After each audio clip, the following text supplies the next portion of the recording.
بسم اللہ الرحمن الرحیم۔ السلام علیکم، امید ہے آپ سب لوگ خیریت سے ہوں گے اور آپ کے روزے اچھے جا رہے ہوں گے۔ تو جیسا کہ آپ سب کو پتہ ہے کہ ہم نے سیرت النبی کا سلسلہ سٹارٹ کیا ہوا ہے اور میرے ساتھ ہمیشہ کی طرح نعیم احمد بلوچ صاحب موجود ہیں۔ السلام علیکم سر نعیم، جی کیسے ہیں؟ وعلیکم السلام، اللہ کا شکر ہے جی۔ تو آپ نے پچھلی دفعہ بہت زیادہ سسپینس ڈالا تھا کہ جب رسول کریم صلی اللہ علیہ وسلم کو پہلی وحی ملی اور حضرت جبرائیل آئے اور وہ جب باہر نکلے تو انہوں نے آسمان پر وہی چھائے ہوئے تھے۔ جی آپ نے اس میں تھوڑی سی کریکشن کر لیں کہ رسول کریم صلی اللہ علیہ وسلم جب غار حرا سے باہر نکلے تو ابھی وحی نہیں ہوئی آپ کو، اچھا، پہلی وحی نہیں ہوئی۔ پیچھے جو غار حرا میں آپ نے خواب میں دیکھا تھا اور آپ نے جو خواب میں ان کو دیکھا تھا، تو جب آپ باہر آئے اور آپ نے پورے آسمان پر ان کا وجود دیکھا تو پہچان لیا کہ یہ وہی ہیں جن کو میں نے خواب میں دیکھا۔ تو ادھر ایک میرا سوال ہے کہ جب غار میں وہ تھے حضرت محمد صلی اللہ علیہ وسلم، تو میں نے تو بس اتنا ہی پڑھا ہے اور جہاں بھی پڑھایا جاتا ہے ٹیکسٹ بک میں بھی اور ہر جگہ، کہ حضرت جبرائیل علیہ السلام صرف جو تھے مطلب وہ صرف وحی دی تھی اور آسمان پہ چھائے ہوئے والی بات تو کبھی نہیں سنی۔ جی آپ نے درست کیا، میں اسی لیے ریفرنس لایا ہوں کہ قرآن مجید میں پہلی وحی کا ذکر ہے۔ اب روایات میں جو کچھ آیا ہے وہ اس کا خلاصہ میں نے آپ کو بیان کر دیا۔ بہت ساری روایات ہیں نا، تو ان ساری روایات کو اگر ہم سامنے رکھیں اور سب سے درست روایت کو دیکھیں، وہ ایک بڑوں کی بات ہو جائے گی، میں آپ کو بڑی ڈیٹیل سے بتاؤں کہ کیوں بات کس کی زیادہ اچھی ہے، زیادہ درست ہے، زیادہ مضبوط ہے، تو میں نے اس کا خلاصہ آپ کو کر دیا کہ زیادہ درست بات یہی ہے کہ وہ خواب تھا اچھا، جو آپ نے غار میں دیکھا، اور جب آپ غار سے باہر آئے اور حضرت جبرائیل علیہ السلام کو دیکھا تو قرآن مجید نے اس کو بیان کیا ہے، اور وہ سورہ نجم ہے۔ میں آپ کو اس کا ترجمہ سناتا ہوں، اس سے آپ کو بہت واضح ہو جائے گی بات۔ اللہ تعالیٰ فرماتے ہیں کہ یہ تو وہی ہے جو اس پر آتی ہے، یہاں اس سے مراد ہے رسول کریم صلی اللہ علیہ وسلم، یہ تو وہی ہے جو ان پر آتی ہے اور بڑے طاقتور نے اسے سکھایا ہے۔ یہ طاقتور کون ہے؟ حضرت جبرائیل علیہ السلام، جو بڑا زور آور ہے۔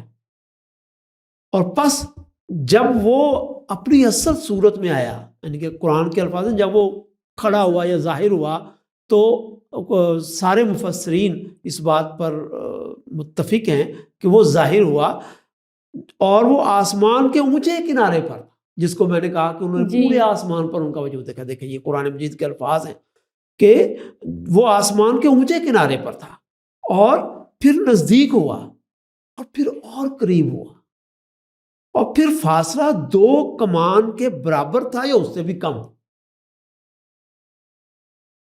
اور پھر اس نے اللہ کے بندے کے دل میں القا کیا جو کچھ القا کیا، یعنی کہ اللہ کے بندے سے مراد کون ہے؟ حضرت محمد صلی اللہ علیہ وسلم۔ ان کے دل میں القا کیا، یعنی کہ کمیونیکیٹ کیا، دل میں بات ڈالی، جو کچھ بھی ڈالا، یہ نہیں بتایا کیا ڈالا، جو کچھ بھی القا کیا۔ اور آگے رسول کریم صلی اللہ علیہ وسلم نے جب یہ لوگوں کو بتایا تو قرآن نے کہا کہ جھوٹ نہیں کہا تھا جو دیکھا تھا، اور اس نے اس کو ایک بار اور بھی دیکھا ہے۔ یہ ایک بار کہا اور بھی، یعنی کہ دوسری دفعہ بھی دیکھا ہے۔ اس کا مطلب ہے کہ اس سے پہلے جو آپ دیکھ رہے ہیں وہ ایک دفعہ اور پہلی دفعہ ہے، اچھا، اور اب بتا رہا ہے قرآن کہ دوسری دفعہ۔ ایک دفعہ پہلے بھی اسے دیکھا، یہ نہیں، یہ جو اب ہوا ہے نا بات، یہ پہلی تھی۔ اب قرآن بتا رہا کہ اب آپ نے اس کو دوسری دفعہ دیکھا، تو پہلی دفعہ کی یہ وہی قرآن کے الفاظ میں ہمارے سامنے آتی ہے کہ آپ صلی اللہ علیہ وسلم نے حضرت جبرائیل کو اس طریقے سے آسمان پر دیکھا کہ سارا آسمان بھر گیا، اور پھر جو یہ بات آتی ہے کہ قریب ہوئے وہ، تو روایات سے ہمیں معلوم ہوتا ہے کہ وہ قریب ہوئے کون؟ حضرت جبرائیل علیہ السلام، اور قریب ہوئے تو رسول کریم صلی اللہ علیہ وسلم ان سے کوئی ڈرے نہیں۔ کیوں نہیں ڈرے؟ کہ انہوں نے انہیں پہچان لیا کہ یہ وہی ہیں جن کو میں نے خواب میں دیکھا۔ ٹھیک ہے نا؟ تو اس طریقے سے ہمیں پتہ چلتا ہے کہ رسول کریم صلی اللہ علیہ وسلم کے بارے میں جو روایات، ان روایات میں جن میں بتایا جاتا ہے کہ آپ بڑے گھبرا گئے تھے، آپ بڑے کانپ رہے تھے، وہ ایسی بات نہیں ہے۔ یہاں اللہ تعالیٰ بتا رہے ہیں کہ وہ انہوں نے بالکل درست انداز سے، بہت صحیح طریقے سے آپ کو دیکھا، حضرت جبرائیل علیہ السلام کو، اور انہوں نے آپ کو وحی بھی کیا۔ اور وحی کیا کی؟ یہاں پر بڑی دلچسپ بات ہے۔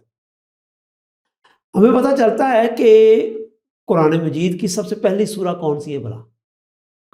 وہ پہلی سورہ، جب آپ قرآن مجید کھولتے ہیں تو سب سے پہلی سورت کون سی ہے؟ الحمدللہ الحمدللہ رب العالمین، سورہ فاتحہ۔ یہی پہلی وحی، یہی پہلی وحی ہے۔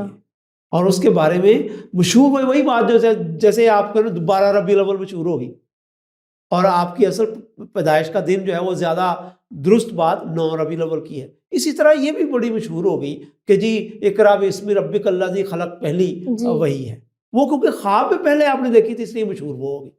لیکن پہلی تعلیم جس کو قرآن مجید کہہ رہا ہے کہ انہوں نے وحی کی جو کیا، جو وحی کی جو کی، وہ کیا ہے؟ یہ سورہ فاتحہ ہے، یہ پہلی وحی ہے۔ اور صرف یہ نہیں ہے کہ یہ میں اندازہ بیان کر رہا ہوں، ہمارے جتنے بھی اہل علم ہیں انہوں نے اکثریت نے یہی بات لکھی ہے کہ سورہ فاتح پہلی سورہ ہے جو رسول کریم صلی اللہ علیہ وسلم کو وحی کی گئی۔ اور اگر ہم غور سے دیکھیں تو سورہ میں کیا ہے؟ دعا ہے اللہ، ہاں، اور اللہ تعالیٰ سے ہم دعا کیا مانگ رہے ہیں؟ کہ ہمیں صحیح راستے پر چلائے، صحیح راستے پر چلا، اور سیدھے راستے پر چلا تو جواب میں اللہ تعالیٰ نے کیا کہا؟ پورا قرآن میں۔ اور اس سے پہلے رسول کریم صلی اللہ علیہ وسلم غار حرا میں جا رہے ہیں اور ان کو معلوم ہے کہ اللہ تو ایک ہیں اور کوئی ان کا شریک نہیں ہے، وہ شرک تو نہیں کر رہے، وہ نماز پڑھنا چاہتے ہیں، یعنی کہ وہ سیدھے راستہ چاہتے ہیں، تو وہی دعا کریں گے۔ اور میں آپ کو ایک اور بڑی دلچسپ بات بتاؤں، یہ جو اس مضمون کی سورہ ہے نا، جس مضمون کی سورہ فاتحہ، اسی مضمون کی صورت پہلی کتابوں میں بھی ہمیں ملتی ہے۔ مجھے بہت اچھی طرح یاد ہے کہ جب میں نے ہندوؤں کی ایک جو ان کی وید ہے بڑی مقدس کتاب، اس کا ایک ترجمہ پڑھا تو اس میں ایک آدھ آیت کے سوا باقی سارا وہی مجھے اردو کی وہ ترجمہ تھا، تو میں نے پڑھا وہاں پر مجھے۔ تو سورہ فاتحہ اصل میں ہر اس انسان کی دعا ہے جو جانتا ہے کہ اللہ تعالیٰ ہیں، لیکن وہ ہم سے کیا چاہتے ہیں یہ نہیں جانتا۔ اس کی ہمارے اندر تڑپ ہے، طلب ہے، ہم چاہتے ہیں۔ تو انسان کی یہ دعا اللہ تعالیٰ نے انسان کو سکھائی، بالکل اسی طریقے سے جیسے میں نے آپ کو بتایا تھا کہ حضرت آدم علیہ السلام سے جب غلطی ہو گئی تو اللہ تعالیٰ نے ان کو معافی مانگنے کے الفاظ سکھائے، ربنا ظلمنا انفسنا وان لم تغفر لنا، یہ اللہ تعالیٰ نے سکھائے۔ تو اسی طریقے سے حضرت جبرائیل نے سب سے پہلی وحی جو رسول کریم صلی اللہ علیہ وسلم کو کی اللہ کی طرف سے، وہ یہ دعا تھی جو آپ کو سکھائی۔ تو یہ دعا جب آپ کو سکھا دی گئی تو آپ واپس چلے گئے، یعنی کہ یہ اور بھی اللہ تعالیٰ نے آپ کو لگتا ہے کہ یہ جو میں نے آپ کو پڑھ کر سنایا کہ وحی کی جو کی، ظاہر ہے کہ یہ سورہ فاتحہ ہی نہیں تھی، اور بھی کچھ نہ کچھ رسول کریم صلی اللہ علیہ وسلم کو سکھایا۔ اور جب آپ واپس غار میں آئے تو وہاں پر سیدہ خدیجہ آ چکی تھی، ان کو آپ نے بتایا، تو ظاہر ہے کہ آپ کوئی گھبرائے ہوئے نہیں تھے، آپ نے اطمینان سے ایک خوشی سے بتایا ہوگا کہ اللہ تعالیٰ نے مجھے پیغمبر بنایا، کیونکہ حضرت جبرائیل نے آپ کو صرف سورہ فاتحہ ہی نہیں، جیسا کہ میں نے ابھی بتایا آپ کو، یہ بھی بتایا ہوگا کہ اللہ تعالیٰ نے آپ کو پیغمبر چن لیا، یہ بھی بتایا ہوگا کہ آپ وہی پیغمبر ہیں جو اس سے پہلے میں نے آدم سے حضرت عیسیٰ علیہ السلام تھا، اور بھی بہت ساری وہ ہم نہیں جانتے، لیکن اس طرح کی یقیناً آپ کو وحی کی ہوگی جو قرآن مجید کہہ رہا ہے کہ میں نے اور بھی وحی کی۔ تو یہ انہوں نے حضرت خدیجہ کو بتایا، تو حضرت خدیجہ نے آپ سے بڑی خوشی کا اظہار کیا کہ آپ یقیناً اس قابل ہیں، آپ تو بہت نیک انسان ہیں، اللہ تعالیٰ نے اگر آپ کو منتخب کیا ہے تو آپ ہی اس کے قابل ہیں۔ تو اس کے بعد حضرت خدیجہ تو وہاں سے چلے گی، آپ کچھ عرصہ مزید، کچھ دن مزید غار حرا میں رہے، اور آپ کو اسی دوران گھر جانے سے پہلے پہلے اللہ تعالیٰ نے حضرت جبریل علیہ السلام کے ذریعے آپ کو نمازوں کا طریقہ بتایا، نمازوں کا وقت بتایا، رکعتیں بتائیں کہ اس طریقے سے نماز پڑھنی۔ حضرت جبریل علیہ السلام ایک طرح سے آپ کو سکھاتے رہے، اور دین کے بارے میں جو بھی بنیادی باتیں تھیں وہ آپ کو معلوم ہو گئی، آپ کو بتا دیا گیا۔ یہ جو لفظ ہے نا کہ آپ پر جو وحی کی، جو بھی وحی کی، وہ سارا اس میں دین کا خلاصہ آپ کو بتا دیا گیا۔ پھر آپ گھر گئے، اور گھر جا کر آپ نے سب سے پہلے آپ کہاں گئے؟ عرب کے اس زمانے میں ایک روایت ہوتی تھی کہ جو بندہ باہر سے آتا تھا وہ سب سے پہلے کعبہ کا طواف کرتا، اچھا، وہ اس کے گرد 7 چکر لگانے کو طواف کہتے ہیں۔ تو وہ طواف آپ کیا اور اس کے بعد آپ گھر گئے۔ اچھا، طواف کرنے کے دوران ایک بڑا دلچسپ واقعہ ہوا، وہاں پر آپ کو حضرت خدیجہ کے چچا زاد بھائی ورقہ بن نوفل میں، جی، اچھا، ورقہ بن نوفل کو حضرت خدیجہ اس سے پہلے بتا چکی تھی۔ حضرت خدیجہ تو آ گئی نا غار حرا سے، آپ سے پہلے آئی تھی، اور انہوں نے اپنے طور پر وہ ورقہ بن نوفل سے ملی اور ان کو بتایا کہ آج غار حرا میں محمد جو میرے ہیں آپ کے بھتیجے، ان کے ساتھ یہ واقعہ ہوا ہے۔ ان کی طرف فرشتے آئے تھے، وہی فرشتے جو موسیٰ پر آتے رہے ہوں گے، جو عیسیٰ پر آتے رہے ہوں گے، جو کیونکہ وہ ورقہ بن نوفل جو تھے نا، وہ بڑے آسمانی کتابیں جو بائبل وغیرہ، انجیل وغیرہ، تورات وغیرہ، ان کو پڑھا ہوا تھا انہوں نے۔ اچھا، وہ بڑے اسکالر آدمی تھے، لیکن تھے بہت بوڑھے۔ ان کو حضرت خدیجہ نے جب یہ بتایا تو وہ اس انتظار میں تھے کہ محمد جب وہاں سے آئیں گے تو میں ان سے ملوں گا۔ اب جب انہوں نے آپ کو طواف کرتے دیکھا تو وہ بھاگے آپ کی طرف، اور انہوں نے آپ سے ملاقات کی اور پوچھا، بھتیجے میں نے یہ سنا ہے آپ کے بارے میں۔ تو انہوں نے رسول کریم صلی اللہ علیہ وسلم نے تصدیق کی کہ ہاں ایسا ہوا میرے ساتھ۔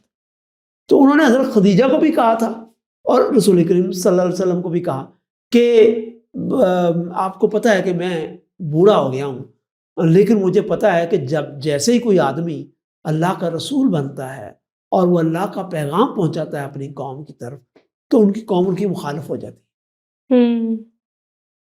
کاش میں اس وقت تک زندہ رہوں اور آپ کی حمایت کروں۔ رسول کریم صلی اللہ علیہ وسلم نے بڑی حیرانی سے پوچھا، چچا آپ کیا کہہ رہے ہیں؟ کیا میری قوم کے لوگ جو مجھے صادق کہتے ہیں، جو امین کہتے ہیں، جو میری اتنی عزت کرتے ہیں، وہ میری مخالفت کریں گے؟ ورقہ بن نوفل نے کہا کہ ہاں ایسا ہی ہوتا ہے بھتیجے، وہ ضرور تمہاری مخالفت کریں، اور اگر میں زندہ رہا تو میں ضرور تمہاری حمایت کروں۔ تو نے سن تو لیا، لیکن ان کو تب بھی لگتا ہے کہ یقین نہیں آیا، وہ حیران ہی ہوئے کہ میری یہ کیسے مخالفت کریں گے، یہ تو بڑی اچھی بات میں ان کو بتاؤں گا کہ بتوں کی پوجا نہیں کرنا۔ آخر یہ لوگ یہ تو جانتے ہیں کہ ابراہیم نے ان کو بتوں کی پوجا تو نہیں نہ کی تھی، کہنے اسماعیل نے ان کو بتوں کی پوجا کرنے کے لیے تو نہیں نا بیت اللہ بنایا تھا، تو میں انہیں یاد دلاؤں گا تو یہ مانیں گے۔ یہ تو بڑی سادہ اور بڑی لاجیکل بات ہے۔ تو آپ چلے گئے، اور گھر آپ جب گئے ہیں تو آپ کے گھر میں اس وقت کتنے لوگ تھے میں آپ کو بتاتا ہوں۔ لگتا ہے کہ اس وحی میں آپ کو یہ بھی کہہ دیا گیا تھا کہ آپ نے اب اپنے قریبی لوگوں کو، اپنے گھر والوں کو بھی اللہ تعالیٰ کا یہ پیغام پہنچائیں۔ تو گھر میں آپ کی ظاہر ہے کہ بیوی تھی، ان کو تو آپ بتا چکے تھے۔ اب آپ نے باقاعدہ انہیں کہا کہ اللہ تعالیٰ نے مجھے یہ بھی حکم دیا ہے کہ یہ جو وحی میری طرف آئی ہے، اب ظاہر ہے کہ یہ وحی صرف اس سے پتہ چلتا ہے نا کہ صرف سورہ فاتحہ ہی نہیں ہوگی، بلکہ پورا دین ہوگا کہ آپ نے شرک نہیں کرنا، آپ نے نماز پڑھنی ہے۔ اللہ تعالیٰ نے یہ انسان کو اس لیے پیدا کیا ہے کہ وہ آزمایا جائے، اور پھر قیامت آئے گی تو اچھے لوگ جنت میں جائیں گے اور برے لوگ دوزخ میں جائیں گے. یہ پورے دین کا خلاصہ ہے. اچھا آپ گھر گئے تو گھر میں کتنے افراد تھے وہ میں بتاتا ہوں آپ کو. آپ کی بیگم صاحبہ حضرت خدیجہ ان کو آپ بتا چکے تھے، اور وہاں پر تو آپ نے صرف یہ بتایا تھا نا کہ اللہ تعالیٰ نے مجھے رسول منتخب کر لیا ہے. اور اب گھر آ کر آپ نے مزید فرمایا کہ اب اللہ تعالیٰ نے مجھے جو پیغام دیا ہے، جو وحی دی ہے، وہ آپ تک بھی پہنچانی. اور دین کا خلاصہ جیسا کہ میں نے عرض کیا یہ کیا ہوگا. تو حضرت خدیجہ نے ظاہر ہے کہ اسی وقت آپ پر ایمان لے، اور آپ کی سب سے بڑی بیٹی تھی حضرت زینب، ان کی شادی ہو چکی تھی. وہ اگر وہ گھر پر تھی اسی وقت یا بعد میں وہ بھی آپ پر ایمان لے آئیں. اور آپ کی اس سے چھوٹی بیٹی تھی ام کلثوم، ان کی منگنی ہو چکی تھی اور بات چیت ہو چکی تھی، رخصتی ہو چکی تھی یا نہیں ہو چکی یہ اس کا ہمیں یقین سے کچھ علم نہیں ہے. تو اگر وہ بھی تھی یا وہ بعد میں آئی تو انہوں نے بھی آپ پر ایمان. اور اس سے بھی چھوٹی بیٹی تھی آپ کی، وہ بھی بہت چھوٹی عمر کی تھی. اور حضرت فاطمہ جو ہیں، رقیہ ان کا نام، ان سے تیسری بیٹی کا نام رقیہ، اور ان سے سب سے چھوٹی بیٹی حضرت فاطمہ. اب یقین سے نہیں کہہ سکتے کہ وہ پیدا ہو چکی تھی یا ابھی اسی دوران بعد میں کسی دنوں وہ پیدا ہوئی، ہم یقین سے نہیں کہہ سکتے. زیادہ گمان یہی ہے کہ وہ بھی پیدا ہو چکی تھی یا بہت چھوٹی عمر میں ہوں گی، ہو سکتا ہے کچھ سال کی ہوں یا چند ماہ کی ہوں، ہم یقین سے نہیں کہہ سکتے. باہر کیا ظاہر ہے کہ وہ تو بچی تھی. باقی تینوں آپ کی بیٹیاں وہ انہوں نے آپ پر ایمان لائیں، آپ کی زوجہ محترمہ آپ پر ایمان لائی. اور ایک اور شخص تھے، آپ غور کریں تو آپ کو یاد آ جائے گا. وہ کون تھے؟ حضرت ابو بکر؟ نہیں، حضرت علی؟ حضرت زید بن حارثہ، وہی جو آپ کے منہ بولے بیٹے بنے تھے. اور ان کی آپ نے شادی بھی کر دی تھی، اور وہ گھر سے علیحدہ رہتے تھے لیکن خدمت آپ کی کرنے آ جاتے. تو وہ بھی ایمان لے آئے. ان کی بیگم وہ بھی ایمان لے آئی. اور اس کے بعد حضرت علی بھی آپ پر ایمان لے. یہ اس وقت کی بات ہے، بعد کے ہو سکتا ہے اسی دن ہو گیا اور بعد میں 2 دن بعد 3 دن بعد. بہرحال وہ بھی بہت اول لوگوں میں سے تھے جو رسول اکرم صلی اللہ علیہ وسلم پر ایمان. ان کی عمر اس وقت نہ ہوئی تمہاری عمر کے جتنے 9 سال سے 13 سال کے درمیان. تو وہ بھی آپ پر ایمان لے آئے. تو وہ بھی آپ کے ساتھ ہی رہتے تھے گھر میں نا، آپ کے ساتھ رہتے تھے. حضرت ابو طالب نے ان کو آپ کے پاس دے دیا تھا کہ آپ کے گھر رہیں وہ. تو یہ بھی ہم یقین سے نہیں کہہ سکتے، زیادہ روایات یہی بتاتی ہیں کہ وہ آپ کے ساتھ رہے. تو یہ سارے لوگ مسلمان ہو گئے. اور اس وقت آپ کو یہی حکم ہوا کہ آپ نے ابھی جو اسلام کا پیغام ہے وہ اپنے قریبی لوگوں کو دینا ہے. تو گھر کے لوگوں کے بعد آپ نے کن قریبی لوگوں کو، دوستوں کو یہ پیغام پہنچایا، یہ ہم اگلی قسط میں. ٹھیک ہے، تو آج کے لیے اتنا ہی. ہم یہ سب کچھ جانیں گے اگلی قسط میں. تب تک کے لیے خدا حافظ.